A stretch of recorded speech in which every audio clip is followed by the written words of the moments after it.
Players, guys, welcome. Hey, welcome to episode number 85 of the Sports Plus Live podcast. My name is Edgar, Mr. AKA Rodriguez. And 85. Who's 85? Gronk's 87. I don't know who 85 is. I forgot to check that out today. Was Tony Gonzalez 85? Let me take a look here, man. Anyways, while I'm checking that out, welcome to Sports Plus Live podcast. Follow me before anything on Instagram, Sports Plus Life, and then Instagram and Twitter, Sports Plus Life, MRAKACO, Instagram and Twitter, and then youtube.com/Sports Plus Life. That'll help me out. That'll help the channel out. Follow your boy. I'm funny. You know what I'm saying? I'm just funny, all right? I'll brighten up your day. I don't care. What is this? I don't care what's going on with you. It's a new day. It's a new week. And the weekend ahead of us is going to be amazing because for many reasons, one being that it is fight weekend. And we are going to start the weekend off with some scraps. And Tony Gonzalez was 88. Unbelievable. We're going to start the week off with some scraps. Conor McGregor versus Dustin Poirier, not to mention Chandler versus Hooker on the co-main event slot. We also have Chiefs versus the Bills, and I'm trying to not look at my notes. Buccaneers versus the Packers. So we got some good stuff.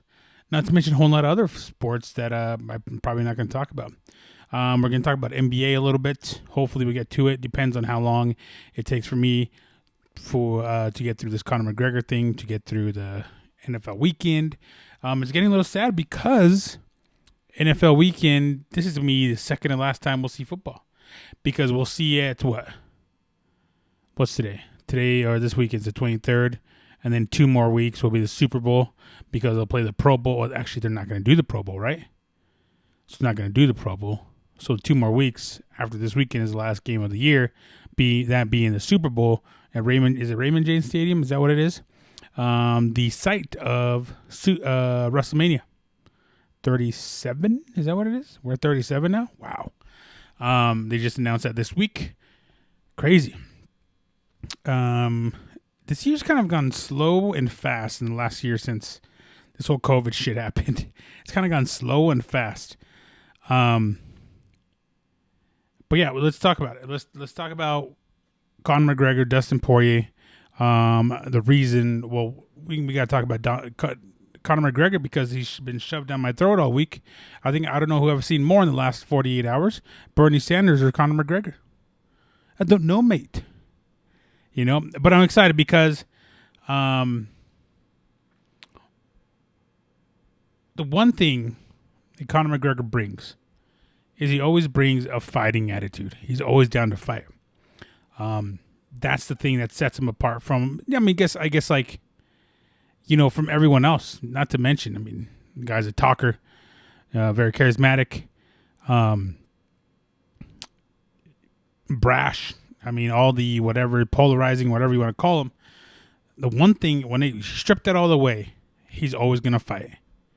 That's the one thing he's always done, because the one thing Conor McGregor did, and that is what made me like Conor McGregor, because I never really was a big fan of Conor McGregor, is that first fight with Nate Diaz. Jose Aldo pulled out. I think that's what it was. With Jose Aldo, I can't remember. Pulled out, and they said, hey, we got this fight for you. You want to take it? Yeah, I'll take it. He takes Nate Diaz on, I think it's under 2 weeks' notice. And under 2 weeks' notice against a lot of people really isn't the best idea, especially when you're the champion. When you're the champion, you call shots. You're like, nah, I'm just going to wait because I want to put on a good performance. I don't want to lose my belt. And Conor McGregor said, yeah, I'll do it. George St. Pierre, John Jones, Anderson Silva, Jose Aldo at the time. I can't think of anyone that would do the same exact thing he did. Um, I don't even think any heavyweight. I don't think Cain Velasquez would have done it. I don't think any champion in the right mind would have done it. But he did it. He took the fight in 2 weeks' notice, lost. And guess what? I mean, his stock only grew bigger because, of course, there had to be a rematch. Of course, he had to make some sort of comeback. I mean, it was just one of those things where it's like, put up or shut up. He sets a big standard. Sets a big bar, for the fight game. I mean, he's gone and fought Floyd Mayweather, one of the best boxers to ever live. Made $100 million off of that professionally. Went to his ring, his rules, and boxed him. Nobody. I don't know too many other people who can draw that. I guess I would say, who can draw that. Yeah, I just can't think of anybody.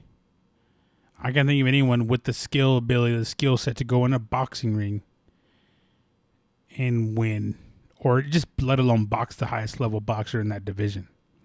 I just can't. I mean, you could take a look around, look at Canelo Alvarez. What, 152, 160? That would be what, 155 pound, maybe 155 pound. Who's a champion there? Nobody. Khabib can't box for shit. He wouldn't be able to do it. Maybe Conor again. Obviously, Conor was the one. Let's see here. Dustin Poirier, nah. Tony Ferguson, nope. Chandler, nope. Hooker, nope. Nobody in that division, I think, couldn't step into boxing except for Conor McGregor. He already has. There's a lot of people who do professional boxing, like, and MMA. I think Israel Adesanya is one of them. Israel Adesanya probably could step in. Was he 185 pounds? I don't know who's that. Is that like cruiserweight, I believe? Maybe getting a little weight. Maybe he could go to heavyweight. He has length. I mean, he has what? Like 80-inch reach or something like that. Kind of like John Jones-ish. Yeah, I don't know. But I just don't think anybody could be successful at boxing. But let alone no one can come from boxing and be successful in the cage against a high-level athlete in the cage. It's a different thing. We've seen it. James Toney versus Randy Couture. What happened? He picked his ankle and just choked him out. It just happened that quickly. That's the way it would always be. But that's the thing about Conor McGregor, and what Conor McGregor brings is a different level of excitement. I mean, Dustin Poirier is kind of boring as shit, sometimes when it comes to promoting a fight. He's a dad, He's a dad, and that changes things. Conor McGregor's changed a little bit. As leading up to these type of fights, leading up to this thing, is nothing but praise, nothing but positivity, excitement on his part. I mean, he just wants to get out there and fight. But I don't see a whole lot of people right now in that division who would give him fits. I just don't right now, with the exception of maybe Charlie Oliveira in that ground game. Because the thing about Dustin Poirier, yeah, he fights a good fight. He takes a lot of shots. And you take a look at his fights. Let me pull up his thing here. That's what I was going to do here. He does take a lot of shots. And that last fight he had against Hooker went 5 rounds. And Hooker wasn't, he's the cleanest fighter ever. But Hooker's tough as nails. He took Paul Felder to the brink. And that fight with Max Holloway, 5 rounds. Khabib starched him. Khabib starches everybody. Eddie Alvarez knocks out Eddie Alvarez, which at that point in Eddie Alvarez's career is not a big. He went 4 rounds with Justin Gaethje. That's a different Justin Gaethje. But, he's tough as nails. But the thing that sets Conor McGregor and all these guys apart, Conor McGregor's southpaw. Conor McGregor is a sniper with his left hand. A sniper. And he's very versatile. That kick against Cowboy Cerrone last year, was just something you never really see from him as far as, mixed martial arts. Yeah, he could kick, but not a high kick like that. He does front kick, teep kicks, leg kicks. I've never seen him throw a high kick like that and be successful. I mean, I just don't see anybody in the division other than probably Charlie Oliveira right now with that ground game. The way he's winning these games with these fights, that'd be the only thing. Also, be the only problem for Conor McGregor. And that's the fight I want to see next. I don't want to see Charlie versus Justin Gaethje. That's not. I mean, you're gonna do the same thing you did with him that you did with Tony Ferguson.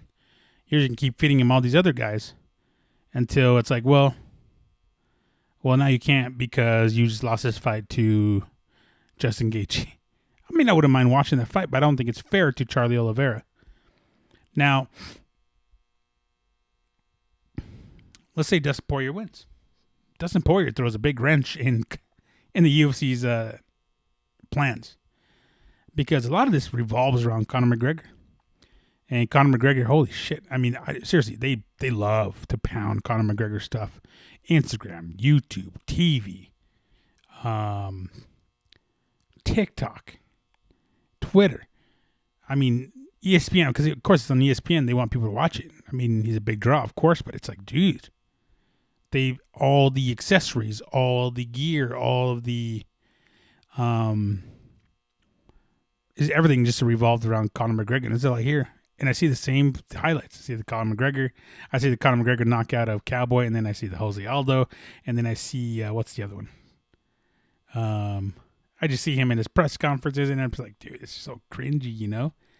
It's it's Conor McGregor. Like, we don't need to see this shit over and over and over again. I mean, the guy has 46 million followers on Instagram, something like that, right? 46 million somewhere. And I just don't think that needs to,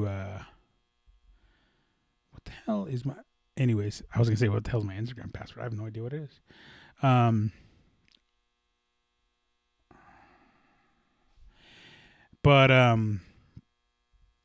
Yeah, that's the thing about Conor McGregor fights is that, I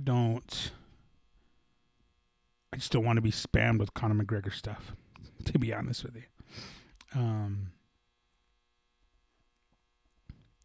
But it is what it is. I mean, that's his boy. And if I were to pick anybody, because I have to pick a winner, it'd be Conor McGregor. Because have you guys seen how he looks? Have you guys seen his physique? The guy's in shape. He's been training. Holy shit, he looks good. I'm not even gonna lie. Like, no, I'm not like staring at him like I love him or want to, F him. But, sorry, 38.5 million followers on Instagram. I wonder if he makes his clothes like, was it Austin McGregor? I think is what it is.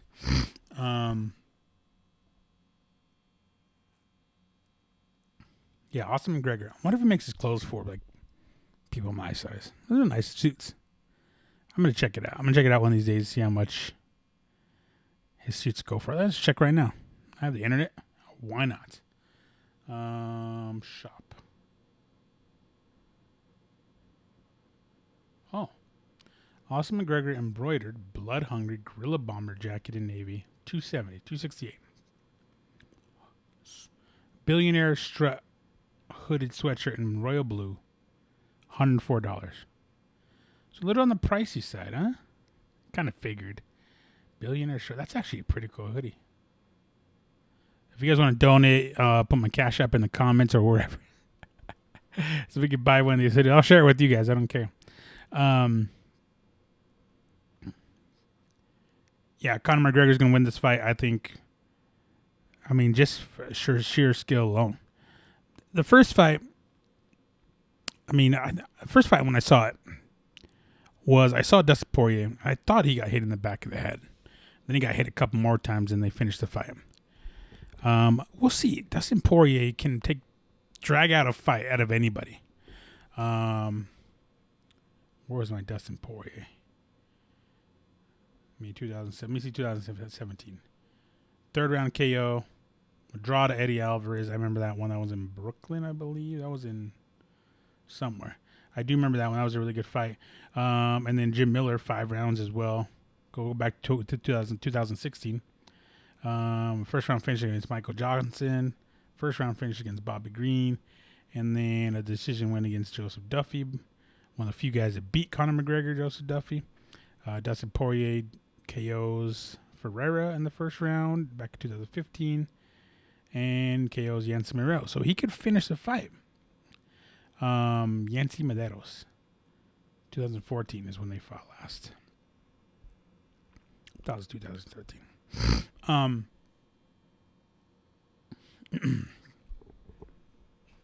Dustin Poirier can drag out a fight. And it kind of depends on, because it's Southpaw versus Southpaw. So you don't see this very often, you know? A lot of the fighters these guys fight are all traditional boxers or traditional stances. And it's just, I don't know. I don't see this going any other way than Conor McGregor getting his hand raised. Yeah, I just don't. I'm trying to break this down. I'm trying to see where Dustin Poirier can have hope. I like Dustin Poirier. I just don't. I don't know. But that's the beauty about MMA. We can sit here and go off past fights. We can go off layoffs. We could go off whatever. But in one instant, that the fight can be over. And anyway, Dustin Poirier could catch him. Now just thinking about it. Just thinking about this. If this fight goes 4 or 5 rounds, championship rounds, Dustin Poirier might have the edge. Because he just goes 5 rounds. And he just goes 5 rounds. I don't remember the last time Conor McGregor went 5 rounds. I don't think he ever has. Has he? Let's find out, huh? Let me pull up his. I don't think he ever has, because that's where Dustin Poirier shines, is going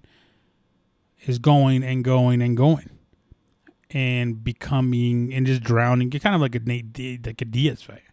He'll take the punishment, but he'll take you in those deep waters and say, "Okay, motherfucker, let's see if we can go. Let's see if you can handle this. I'm here. I'm trying to drown you. Can you keep up?" He's never seen 5 rounds. He's seen 4th round once, and that's when he got finished by. He did once. He beat Nate Diaz. He beat Nate Diaz. So he's been there, but not like Dustin Poirier. Because that's the one thing he's drained. He can drain pretty quickly. This fight goes to the ground. Obviously, they're going to go with Dustin Poirier, but I don't know. It has to go. The fight starts standing up, so that's where Conor McGregor holds the advantage. His great footwork in and out. What does it say? Speed beats precision beats something. I can't remember what it says. Speed beats powers, precision beats everything, or something like that. I can't remember what it is. I'm excited, man. I'm just excited for scraps, you know? I love this fight game. I totally forgot there was fights on Wednesday, but the main event was such a draw. It was just a bore. And like I said, it was. Let me rephrase that. The main event between Michael Chiesa and Neil Magny was was competitive, I guess I would say. High skilled, high leveled, high competitive match. But the thing about it was more of a grappling match than anything else. But that's why people watch Conor McGregor. Because Conor McGregor doesn't have time for grappling matches. He goes out there and he'll throw punches and it'll make the fight exciting. That's why people like Mike Chiesa have to grind, because they're a one-trick pony. They're only good at one thing. That's what makes Conor McGregor interesting. Anyways, yeah, I don't even think I'm going to talk about it. Actually, we'll see what happens. There's a lot of stuff. Yeah, we'll talk about it later. We'll definitely talk about it later. Where is... So the fight coming up, we got Michael Chandler versus Dan Hooker. Now, everyone's looking at this like, oh, it's going to be such a good fight.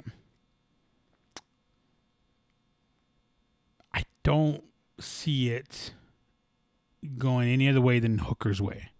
Here's why.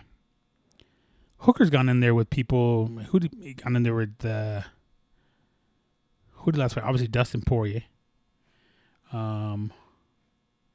Shit, come on. It was Dustin Poirier, and you've lost. Oh, Paul Felder.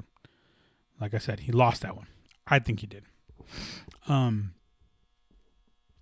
look at Chandler the way I look at Ben Askren coming into UFC. Ben Askren, undefeated coming to UFC, but has he really fought the top of the top, the highest level fighters? And he showed. He comes in. By the way, he lost that fight to Robbie Lawler. I don't give a shit what anyone says. Robbie Lawler comes in, starches him, and Herb Dean has it. Just, I mean, it was just unfortunate circumstances that led to that stoppage for Ben Askren. He didn't even know he won the fight. Then he goes out there and gets definitely just KO'd by Jorge Masvidal, one of the best top 2, top 3 KOs of all time.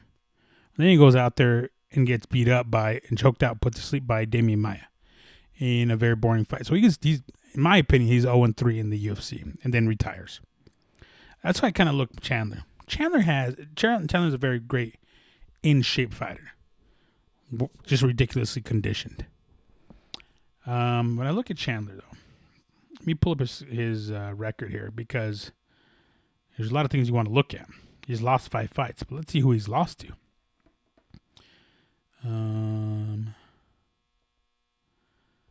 He's lost to Eddie Alvarez, I believe, right? Take a look at his losses. Pitbull, Patricky Pitbull, Brent Primus. Yeah, I don't know either. He lost 3 in a row. 2 to Will Brooks and 1 to Eddie Alvarez back in 13 and 14. This is who he's beaten. Let's take a look at his last, because he's won 5 out of his last 6. Let's take a look at him before he lost to Primus. He has beaten Gadi Yamauchi, Brandon Gritz, submission, Brent Primus, decision. Then he lost to Pitbull. He beat Sidney Outlaw, KO, and then Benson Henderson, KO. Benson Henderson, probably the most notable name other than Eddie Alvarez. Do you guys remember Will Brooks? You guys don't remember Will Brooks. Will Brooks, same thing with him, came to UFC, very underwhelming. Very underwhelming. Hold on, let me pull him up because we need to talk about that too.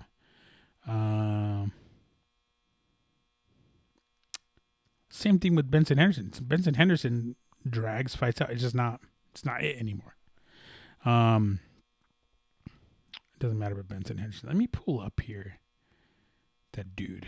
Who was I just talking about? Will Brooks. Right? Will Brooks. All right. Comes in the UFC hot. He beats, let me take a look here. Where's the UFC here? Comes in and beats Ross Pearson by decision. Okay, that's his first fight in the UFC. Loses to Alex Oliveira by KO. Loses Charlie Oliveira by submission. And loses by Nick Lentz by submission as well. I mean, sure. I mean, give him props. He lost his last fight against Gleason Tibia. That was last year. But it was the same thing with Will Brooks. Will Brooks came in hot to the UFC and laid an egg. Him, Ben Askren, Eddie Alvarez, probably the most successful, even though I don't call it that successful. He got sniped into ONE FC by Conor McGregor. I just can't sit there and be like, well, Hooker is going to have a big problem with Michael Chandler. I just don't. But that's also the beauty, again, of MMA. You just never know what's going to happen. You don't know what kind of injuries you guys are battling. You guys don't know the mentality of somebody. You just don't know. And that's what we're going to have to find out. But on paper, the way I look at it, when I sit there and I look at Michael Chandler, yeah, he has great conditioning. But has he fought the top of the top? Has he fought? I don't think he's ever fought a prime Eddie Alvarez. Eddie Alvarez in Japan and back in the day, like 2010s, that was a vicious Eddie Alvarez. This guy we're seeing lately, I'm just like, I don't know what this is. He lost his last fight too, so. I mean, is this the top of the top? Eddie Alvarez, I think what they call him, the Underground King, is what they used to call him. Dan Hooker. me pull up Dan Hooker here because Dan Hooker's beat some dudes. Paul Felder, obviously, we just talked about that. Barely. Don't. If that fight happens anywhere else outside of what they call the Gold Coast, New Zealand or whatever, Australia, where they were at, and that decision goes to Paul Felder. Loses to Dustin Poirier in a 5-round banger. Beats Ali Quinta, knocks out James Vick, and anyone can knock out James Vick. He beat Gilbert Burns, who's fighting for the welterweight championship here in a month or two. He loses to Edson Barbosa. Edson Barbosa knocks him out, crazy. But he also beats Jim Miller, knocks out Jim Miller. Look at these guys. I mean, Edson Barbosa, I want to say fought for a championship. Gilbert Burns is going to fight for a championship. Ali Quinta fought for a championship. James Vick, don't have to worry about him. Dustin Poirier fought for a championship, taking 5 rounds. And Paul Felder is Paul Felder, the Irish Dragon. So I just have to go off of that. Not to mention the skill set. I like Hooker. I like what that gym is. It? I don't remember what it's called. Where what's him, Volkanovski, and it's right here. Watch it. Him, Volkanovski, and then City Kickboxing. Him, Volkanovski, and I just talked about it. Israel Adesanya. What is wrong with me?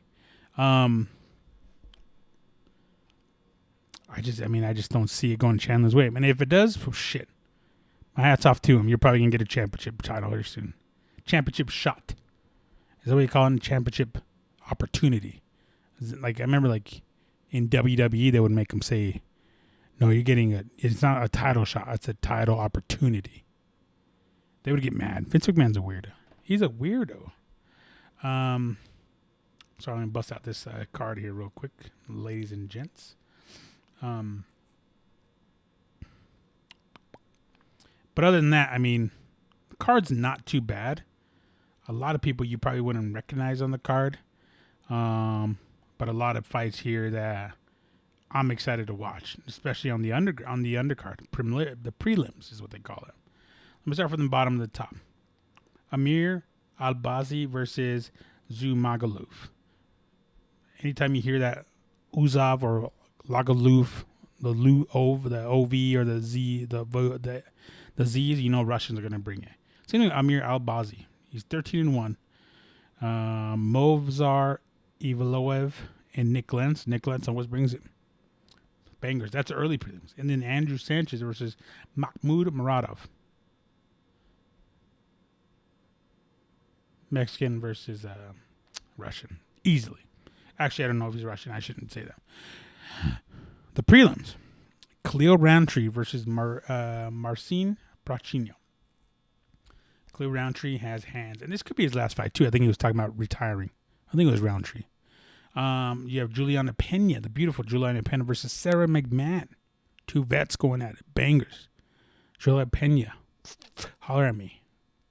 Brad Tavares versus Antonio Carlos Cara de Zapato Jr. That fight was supposed to happen. Hold on, let me check here. Because I think that fight was supposed to happen last year. Oh. Wasn't it supposed to happen? I thought it was supposed to happen, but I think it got pushed back because of COVID. Anyways, I like Brad Tavares. And Arman Sarukian versus Nasrat Hadparasat. I think Hadparasat had that. Let me try to see here. Oh, yeah, he lost to Drew Dober. That's where I remember him. I think he's won that fight, and then Drew Dober just Drew Dober's fighting here pretty soon, too. Let me check when he's fighting. I'm going to give you guys the update right now. Right god dang now. Well, I don't know. I want to show he's fighting. But anyways. Conor McGregor versus Dustin Poirier this weekend. I will make my picks on sportsbetteradvice.com, and I mean it too. I'll do it right after this. sportsbetteradvice.com. So go ahead and check it out. Check out my boy Knuckles. Knuckles is on fire right now. Straight up on fire. sportsbetteradvice.com. My homie Bootleg's on fire. NBA picks. That's his thing. I don't know how he does it. He's winning over here 5-leg parlays like it's nothing. Knuckles went 11-2. He only picked 2 fights wrong. I think it was the same 2 picks I messed up. I didn't make picks, but I made them in my head. He's on fire. And then, not to mention, football coming up this weekend. Check it out. The guy knows what he's talking about. Now, one thing to keep in mind, we're talking about football now, and we're segueing, not the little ride, but we're segueing into this, is that Kansas City versus Buffalo Bills, and then Packers versus the Bucs. A lot of X factors here. Because old Patty Mahomes has practiced a little bit in limited capacity, but hasn't passed concussion protocol yet. So I don't know if they're keeping something in their back pocket, making the Bills a little nervous. Is this going to be a game time decision? How are they going to practice? How are they supposed to prepare? Is this something Andy Reid just swinging his big dick around saying, I know stuff you don't know? Who knows? But like I said on the last podcast, I think Patrick Mahomes plays. I think he'll play.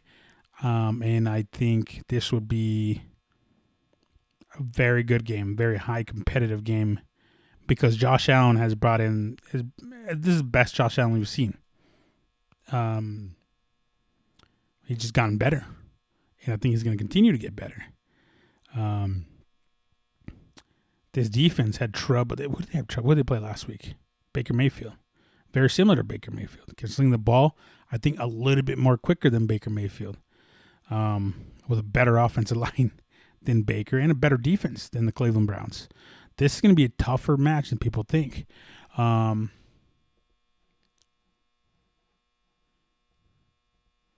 me see here. What are the odds here? I honestly think it's going to be a tougher match than people think.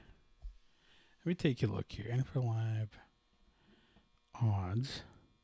I think this gives you the weird ones.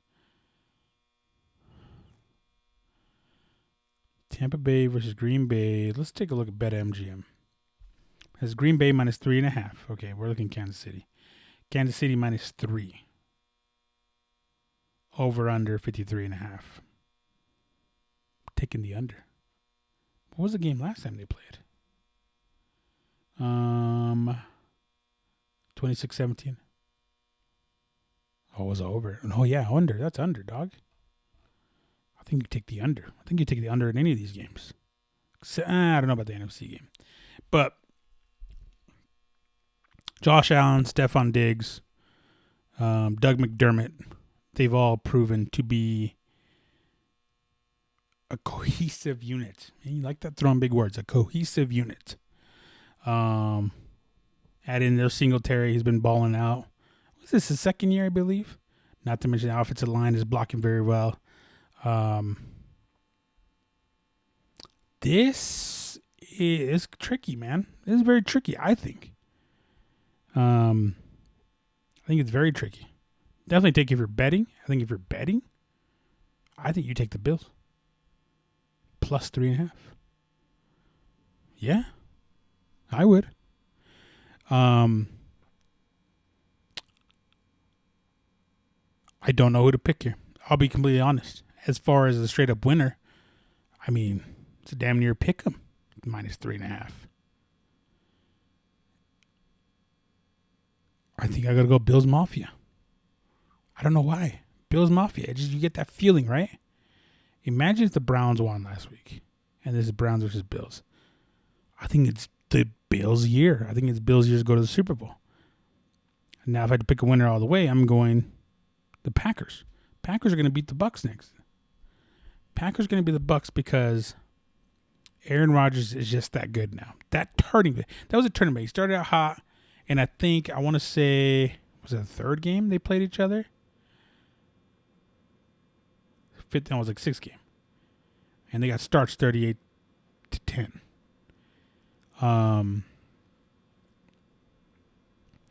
38 to 1, 2, 3, 4, 5, 6. Yeah, 5. This is a fifth game. Packers' fifth game. And they got starched. 1, 2, 3, 4. 38-10. But they've only lost, one? They lost to the Vikings. That was a close one. They lost to the Colts. That was a close one. I don't see the Buccaneers doing the same thing twice. The Buccaneers have lost, to the Bears. Packers go start with starch. They lost to the Saints. The Rams twice. They lost to the Saints. They lost to the Rams. Lost to the Chiefs. I think Aaron Rodgers is a beast, dog. Aaron Rodgers is the MVP. Aaron Rodgers, discount double check. Aaron Rodgers, State Farm. Aaron Rodgers, money back. By the way, Aaron Rodgers, I think I've told you this before. Spotted in my little hometown of Greeley, Colorado at Greeley Hat Works. Getting that cowboy hat. You know what I'm saying? That's why I fucks with Aaron Rodgers. He fucks with us. Come to Denver, puppy. Come to Denver. I think I'm taking Colts versus the Packers. Bills. I don't know why I just saw Colts. Because I'm thinking of Phillip Rivers, who just retired. But we're going to talk about the Bills versus the Packers. I think that's who's going to come out on top this weekend.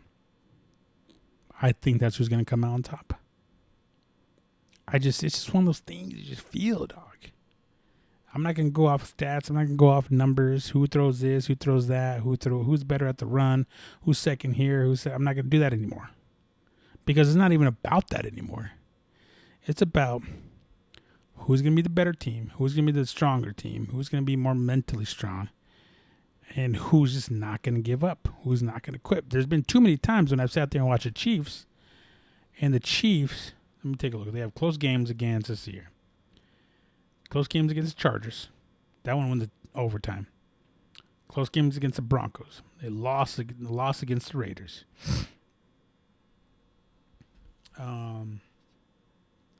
Close games against the Raiders again, where they beat 35-31. The Panthers 33-31. Buccaneers 27-24. They already beat the Buccaneers. Close game against the Broncos 22-16. And then let me see here. Loss against Chargers. That one doesn't count. They barely beat the Saints. So this barely. You could only go do that so far to too many teams. I'm just feeling it. Josh Allen, give me that jersey. Give me that Josh Allen jersey. By the way, something I didn't talk about. I'm talking about Bills Mafia. I think I was going to talk about it last week, and I didn't. Bills Mafia, I think I did, but I'm going to repeat it again. Bills Mafia, one of the most loyal fan bases out there. Craziest fan bases out there. If it wasn't for COVID, there'd be burning tables, people going through tables, alcohol flowing, some wings, you know what I'm saying?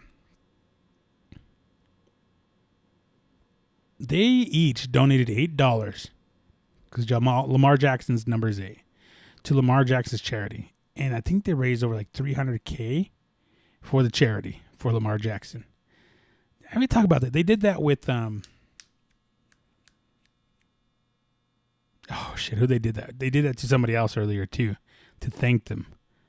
I don't remember who it was. Was it Josh Allen? I can't remember who it was. Oh, this is gonna bother me. I gotta look it up, guys. I gotta look it up, or else this is gonna bother the shit out of me.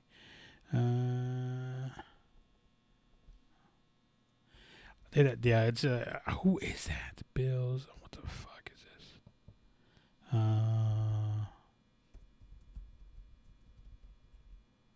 Andy Dalton. You guys remember that? Andy Dalton. They donated to Andy Dalton. Nearing $500,000 in support of, what is this? At the end of the 2017 regular season, after a last-minute Andy Dalton touchdown pass, eliminated the Ravens from the playoffs. Gave the Bills a spot. Bills fans raised more than $415,000 for Andy and Jordan Dalton's foundation. And they did the same thing with Lamar Jackson. That's pretty cool, right? I think that's I don't know. I don't know too many fan bases that would do that. Yeah, Raider Nation. These guys are the black hole. They're just trash. Here, as much as I love the Broncos, a lot of these fans are trash too. I said it. I don't care. A lot of people are going to agree with me. There are a lot of trash fans out here in your own fan base. My fan base wouldn't do that. Those are just facts. But Bills Mafia does it. Patriots fans wouldn't do that. trash. Most of them are with the Buccaneers anyways. Bandwagoners. You guys abandon ship. Like Rose did to Jack. Like Trump supporters. Abandon ship. But yeah, that was pretty cool. I thought that was very, very cool. A little bittersweet, though. A little bittersweet because now, I mean, after football, I mean, what do we have? Basketball. I have football, soccer. And then baseball will start back up here pretty soon. Hopefully. NHL's up and running. So still a lot. But the thing with the NHL, I mean, I just forget that they're on a specific channel. And especially at night. And I watch the Avs.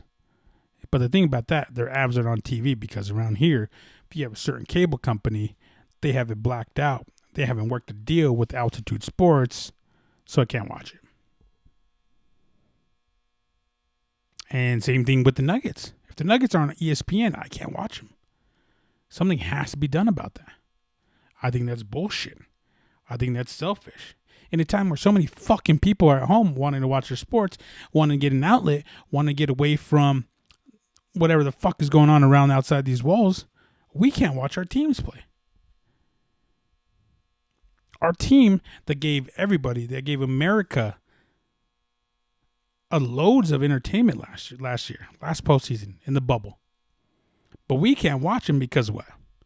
Oh, there's no deal done. Oh, blah, blah, blah. What the fuck? It's just trash. It's just trash all around. From Kroenke, from Altitude, from Comcast, everybody. Everybody involved. You're trash. Get it together. Get this thing fixed. I'm not getting Dish. I'm not getting DirecTV. I'm not going to do that shit. Get it together. Because it's not fair to people who are stuck at home who want to be able to just come, just relax, watch some basketball, watch their basketball team without doing it illegally. We can't go to bars to watch them. Bars close down. My team plays at 8 o'clock my time. 9 o'clock, the game's over. What if the game goes in overtime? Not even by halftime, the way these games get stopped. It's ridiculous. I have to sit there and watch the Nets play 3 times a week, and then the Celtics, and then the Clippers and the Lakers. That's how it is every fucking week. And now we're seeing more Golden State Warriors. I like Steph Curry, but can I watch my fucking team play? I don't know how many times I have to watch Luka Doncic play. I don't give a fuck about Joel Embiid. I want to watch Nikola Jokic, Jamal Murray, and PJ. You know what I'm saying? Some Willie Barton. Coach Malone. That's what I want to watch. But no. Get it together. Sons of bitches. God, what trash shit is this? Anyways. That got me going. I'm waking up the neighbors. They're pissed. The dogs are yelling. Doesn't matter. Real quick. Philip Rivers retired this week.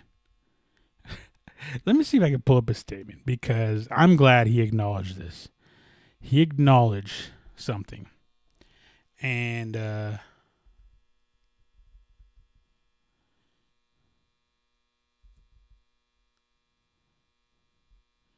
me see here. I'm going to look up this hashtag because I have Instagram open.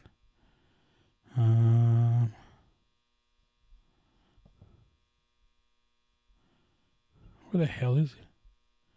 Are you serious? No one has it? Let me go ahead and pull this up this way. Because he did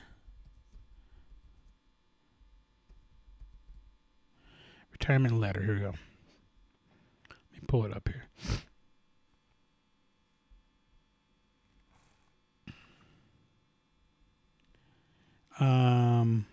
Fuck, this is so stupid. I just can't pull it up in a picture. You know, this is the type of things. Where is it at here? Let me see. Okay. Every year, January 20th is a special emotional day. It is St. Sebastian's feast day. The day I played in the AFC Championship without an ACL, and now the day after 17th season, I'm announcing my retirement from the National Football League. Thank you, God, for allowing me to live out my childhood dream of playing quarterback in the NFL. I'm grateful to the Chargers for 16 seasons and the Colts for the 17th. Thank you to all my coaches that helped me grow as a player and person. Thanks to the support staff, I appreciate the opposing defenses making it challenging physically and mentally every week. I also enjoyed the banter. No cussing banter, by the way. I appreciate the referees for putting up with all my fussing. I think I was right most of the time. Dog knobbit. I can't even say that. Dad gummit. He acknowledges. He's a San Diego Charger. I'm a Denver Bronco fan twice a year. That's all I see. Philip Rivers doing this, crying. Oh, what the hell is he about? Doing this, crying. I'm glad he acknowledged that he was fussing and being a crybaby. Furthermore, thanks to the fans of San Diego and around the nation that both cheered and booed. Special thanks to my teammates, without a doubt my favorite part of the game. Being a teammate, thank you for being mine. Lastly, thank you to my wife and best friend Tiffany and our children. I'm not going to name their names. There's 17 of them. Could not have done it without y'all's unwavering support. As my playing career comes to an end, the next chapter begins. Nunc Coepi. I don't know what that means. N-U-N-C. Coepi. C-O-E-P-I. What does that mean? I'll look it up later. But someone raised a good question. By the way, thank you, Philip Rivers, for all the memories. I'm glad he acknowledged it. He knows he was a fussy baby. He was a little crybaby. He knows it.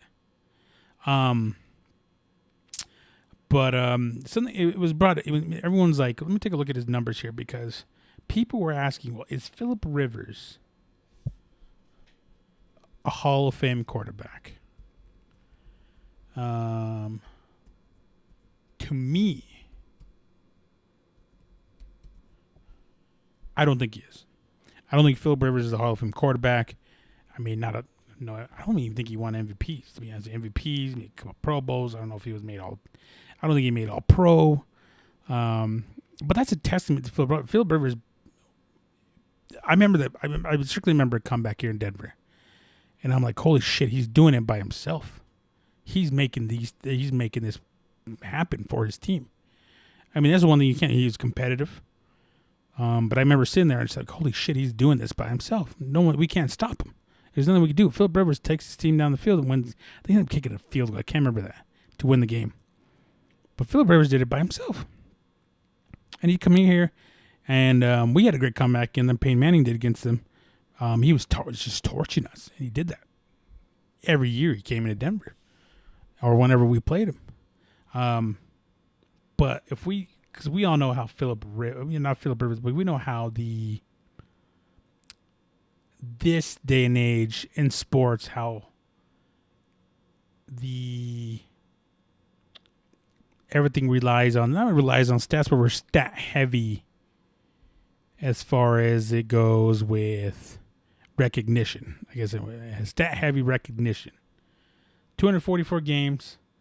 65% completion percentage, threw for 63,440 yards, 421 touchdowns, half of them 209 interceptions, and then what is that? FANT points, fantasy points. Oh shit, they have fantasy points. 3,812 fantasy points. That's pretty cool. 421 touchdowns. Now, last year threw 24 touchdowns, 11 picks. Let me take a look here, because I want to see, what was his name?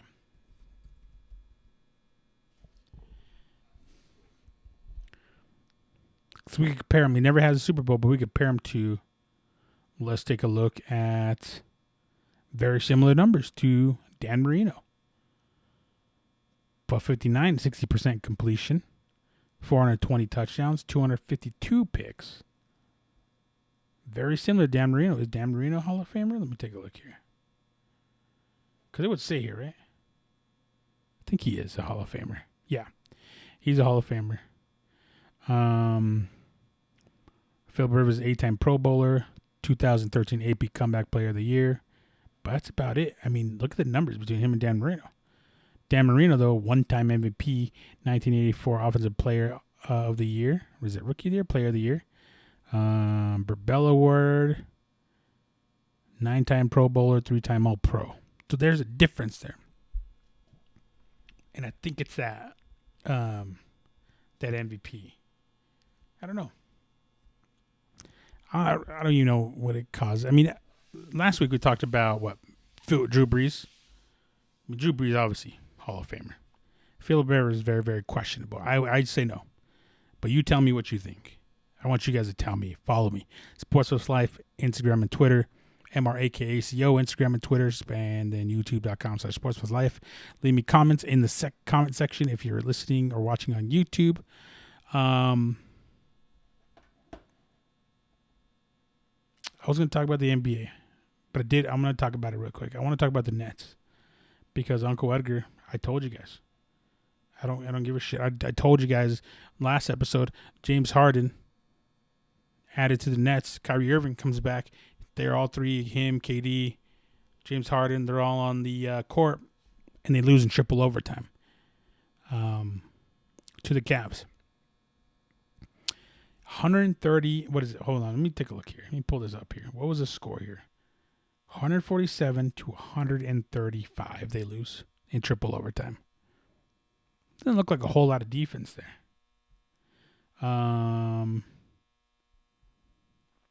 That's not a good look, bro. Now, granted, this is their first time all playing together. Kyrie Irving had an absence. Will they gel? I think they'll gel a little bit better. But there still has to be defense. And those three guys are known for the defense. Not even KD. KD is like 7 foot something. Wingspan of a velociraptor. But I've never, I don't know too many times when I sat there and watched him block somebody. I don't remember. Like, nothing stands out. Not like a Zion Williamson block or Shaq block or anything like that. Nothing stands out. I mean, did they just beat? Hold on, no, they didn't. The Lakers just beat the Bucks today. Don't even get me started on Braun. Giannis goes out there, and he do this every time to Giannis. Giannis goes out there, meets him at the rim, blocks it clean, and they call a foul on Giannis. I just saw the highlight. I don't know what it was. I know they called it, and here comes LeBron. Oh, my mouth. Oh, dude, who is that? What is that? I don't get it. 6'8", 250, 260 pounds, lean. Stop. Got all these kids flopping around. Kids that look up to you. Just looking stupid. Stop. You're a 6'8" monster. You should be running to these people. Physicality is part of the game. Dude, he turned into Vlade Divac, Ron Artest, just flopping around. Come on, man. I can do it every now and then. Sure, I get it, dude. Sell it. But every fucking game. I'm sick of it. Dude, I can't watch this dude play anymore. I just can't. It's just ridiculous. It just annoys the shit out of me. Him and AD too. Same thing. Oh, I just can't. If you guys watch Undertaker on Joe Rogan's podcast, I sat there and I watched, and I listened. I watched some of it, listened to the rest of it. What you guys should do this year, listen to all of it, watch it. He said he can't even watch WWE because of the product is too weak. Same thing with NBA, and that's how I've always been like. That's why I only watch Nuggets. Whatever, man. I'm getting riled up here. It's getting too late. That's all I got for you guys. I appreciate you guys tuning in. Thank you guys so much for tuning in. Sports Plus Life, Instagram and Twitter. MRAKACO, Instagram and Twitter. sportsbetteradvice.com and youtube.com/Sports Plus Life. That's all I got for you guys. I thank you guys so much for tuning in. Shout out to my mother. She beat up COVID, resting at home now. And shout out to everyone. Me, my sister, my niece, my grandma, my aunt. We're just beating COVID left and right, dog. In 2021, we ain't going to need COVID anymore, dog. All right? I'll holler at you guys. I love you guys. Take care of each other. And I'll catch you guys next time. Sports Plus Life, episode number 86.